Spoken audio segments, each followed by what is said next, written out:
Alright guys, how's it going? Today is the 15th, I want to say, of June as I'm commentating this.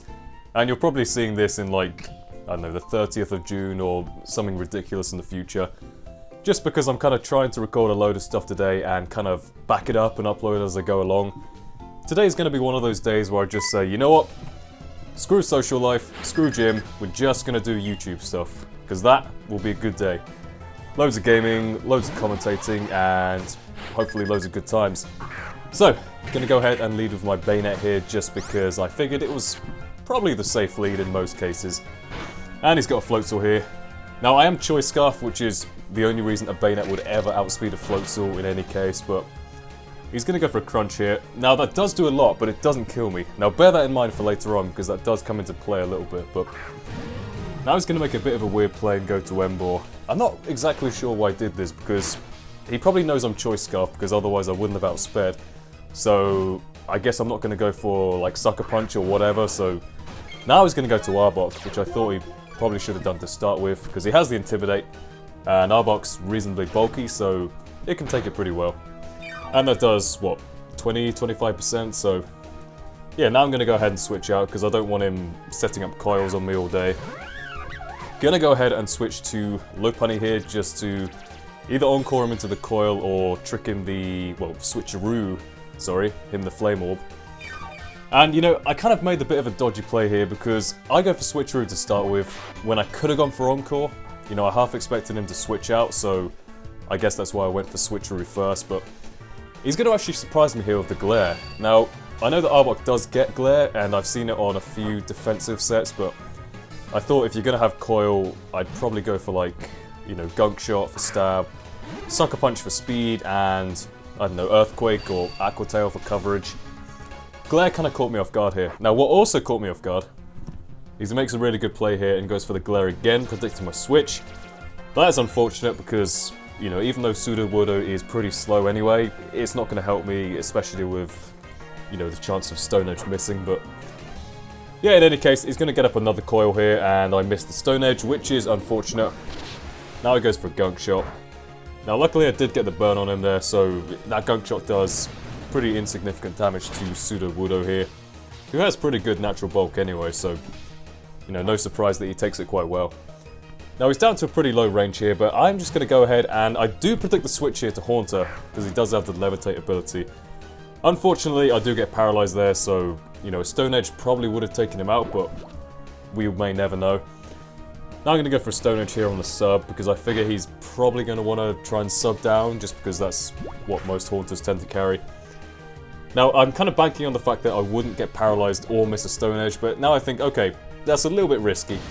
Let's go for Wood Hammer instead and just kind of hope it breaks the sub. And luckily it does, so at least I have more of a chance of actually getting this thing sub out the way.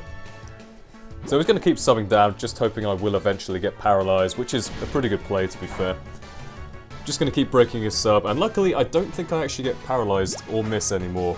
Well, Wood Hammer's 100% accurate, but don't get paralyzed, and now he's down to a range where he has like, what, 1 HP left I guess. Gonna go for another Wood Hammer, break the sub, and I figure he's going to probably want to attack on this turn, so I'm just going to reveal the Sucker Punch here and take him out. So that's pretty good. Sudowoodo getting a kill there. Unfortunately I am Life Orb, so I am kind of gradually wearing myself down, which I guess is another reason why he kept going for sub, but now he brings an Ember. Now I'm really glad he went for Flame Charge here. Sudowoodo, despite not being a defensive variant here, is going to take the Flame Charge like an absolute beast. And I don't get paralyzed, so I can go for an Earthquake. You know, I could have gone for Sucker Punch there, predicting him just to kill me off, but I don't know, something in the back of my head was saying he's going to try and pull some kind of shenanigans like, I don't know, sub or bulk up? Do they get bulk up? Not exactly sure, but yeah, in any case, Ember dies, so that's great. Big threat out of the way there. Now, it goes into Floatzel here, and I was not expecting the Rain Dance whatsoever. I kind of thought he'd be the standard Choice Band set, but I go for Healing Wish expecting him to almost kill me, so, you know, I could have gone for another switcheroo to get rid of his item, or, I don't know, Encore, whatever, had I known he wasn't going to attack. But in any case, going to go for a Healing Wish, and I figure I may as well try and pass it off to Bayonet here. Now I'm thinking, because I did live the first crunch, I can just go for Choice Scarf Shadow Claw, and that's going to do pretty good damage. It should actually take this thing out, so just going to bank on that. Now he does outspeed me here because he has the Rain Up and Swift Swim, but I guess min-max kind of varies a little bit here, and he does end up taking me out with the crunch. I did actually expect the first one to kill me anyway, so I'm not really disappointed that this one did, but yeah, he's going to take me out, and I'm going to bring in War Turtle just because it walls Floatzel pretty well. I go for Toxic here. He does predict that very nicely, I assume, and goes into his Arbok, which means he's going to be able to cripple me with the paralysis next turn. I go for Toxic again just because he would die to burn anyway, and he might switch, I don't know. But now he's going to bring in Swanna here. Now a lot of people don't realise how big a threat Swanna actually is. Hurricane is base 120, I want to say, flying type move, and obviously stab. Extremely powerful, and the chance of confusion as well. So if you get the Rain Dance up, Swanna can be an absolute massive threat. And I think it's still in PU, so, you know, some kind of PU Rain team, like, I guess this, but Floatzel I think is NU, and I think my team would be PU had I not had War Turtle in it, but yeah, PU Rain team is definitely not out of the question with the likes of Swanna, and you know, I've seen like a Rain team with Relicanth and Duosion with Thunder, that kind of stuff. It could work pretty well. But because of the Rain Dish ability, which I just happened to put on this thing even though I don't have Rain on my team, I do manage to take another Hurricane there thanks to the recovery, and it kind of stores him out a bit more for Toxic, which is pretty nice. And the Life Orb, of course. Now he's down to around about, what, 30% health-ish, but although it pains me to do this, I do have to actually bring in Dustox here to take a Hurricane.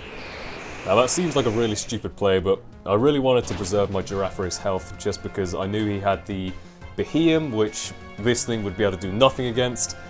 And I figure, okay, I might just take a Hurricane and I can at least roost off the damage, so yeah, he'll die to Poison and Life Orb, so that kind of works out. Do just about hang on, which actually genuinely surprised me. So Dustox, you're pretty good. You're getting medals for this boy.